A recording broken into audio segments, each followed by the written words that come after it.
The Last of Us was released in 2013 and it's one of the best games I've ever played. What makes this game unique is its ability to narrate a wonderful story in a very unique and smooth way.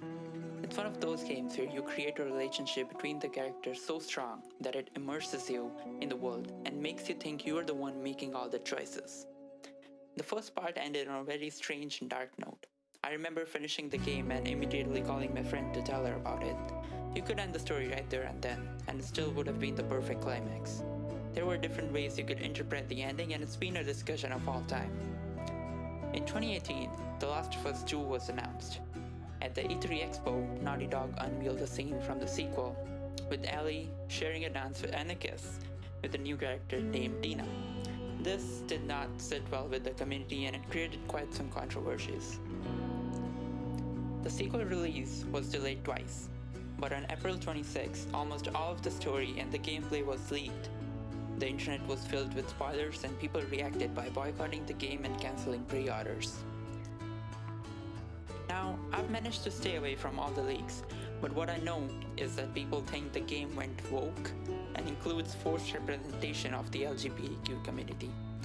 Neil, the game director, was told to keep his political correctness outside the games and how they don't want representation and gender issues to ruin video games.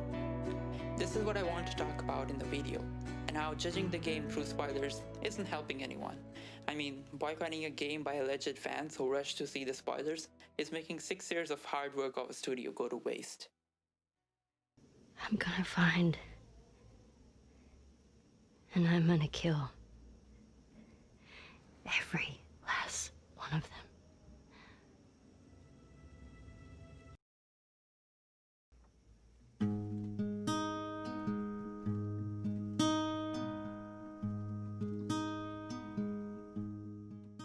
The Last of Us sold 1.3 million units in its first week and a total of more than 17 million copies, making it one of the highest selling PlayStation games ever.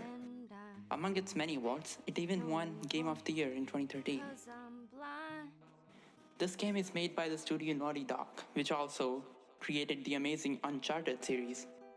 For those who have played them, you know that Naughty Dog's way of focusing on the story and the art of storytelling more than the actual gameplay is what makes it a special studio.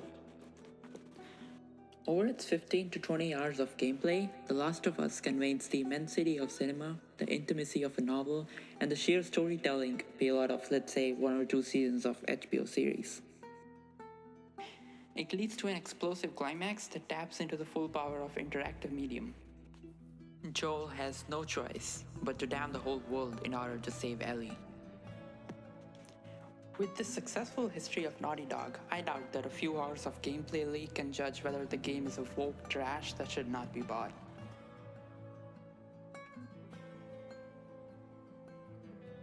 During the development of the game, Neil said in an interview that there might be people who would hate the game, but he preferred that over people saying it was just an okay game. When the leaks came out, they opened floodgates of vitriol from the gaming community. As Neil had just predicted, there are plenty of people who don't care for the game's apparent politics or where the story seems to go, even though they lack the full context of the narrative that Naughty Dog has been stitching together for 6 years. He's bombarded with anti-Semitic slurs, death threats, and messages informing him that he has ruined the franchise.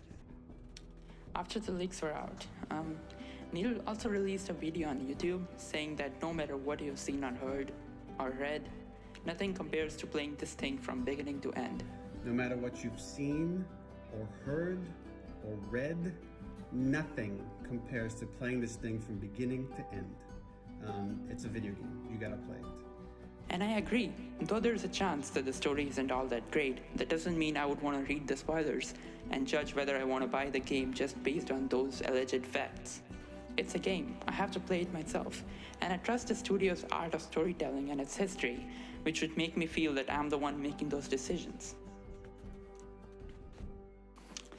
Of all the gameplay that has been officially released, like the one you're seeing in this video, you can compare it with the first part and see the huge significant improvements. This smooth and challenging gameplay alone makes it worth playing. The things I've heard, like the game makes you feel bad when you kill a random NPC, that's how it's supposed to be, right? It's a post-apocalyptic world where survival is the only thing. You have to kill or die. You have to make difficult decisions. And the fact that a game can make you actually feel bad for killing someone, I think that's going to be amazing. People are saying the game went woke. It added unnecessary LGBTQ characters. In the first game, we had a character named Billy, who turns to be gay. But it was told so subtly that I never realized it until I read about it in an article. Neil is very open and admits he likes to represent all communities, and I don't see how it's bad. I agree if something is forced that is needed for storytelling, it's a bit annoying. But here's the thing, the leaks and spoilers can't be that much in length. Cannot be that much in length that they'll tell the whole story. Maybe there's a whole lot more to all these representation parts. I, for one, would love to see that in video games, and judging by how Neil did that in his previous games, I don't think it'll be forced. You'll see that in a few days. On June 12th, reviews of all big and small companies about the game were released. Now listen, I don't think critic reviews are something you should judge a game by, but they're not that bad that you shouldn't even consider them. And for those of you who think Sony paid all these reviewers, I feel like some people just want to judge the game so bad and want it to fail no matter what. And this isn't good? I'm a huge fan of the franchise and I have managed to stay away from every single detail of any leak. And people who are hating it could have avoided it as well. So I don't think they were planning to buy the game right away anyway. We could have killed you. Maybe you should have.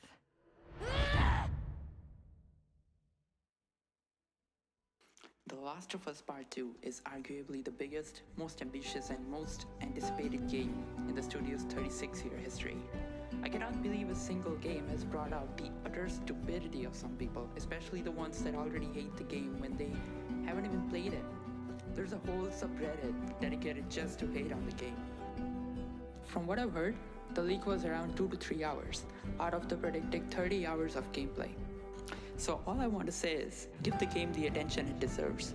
If you want to judge the game through spoilers, please don't force others to cancel their pre-orders. And try to keep an open mind. Maybe the game isn't that bad as you concluded after all. I personally am counting days before I can get to play the game I've been waiting for so long.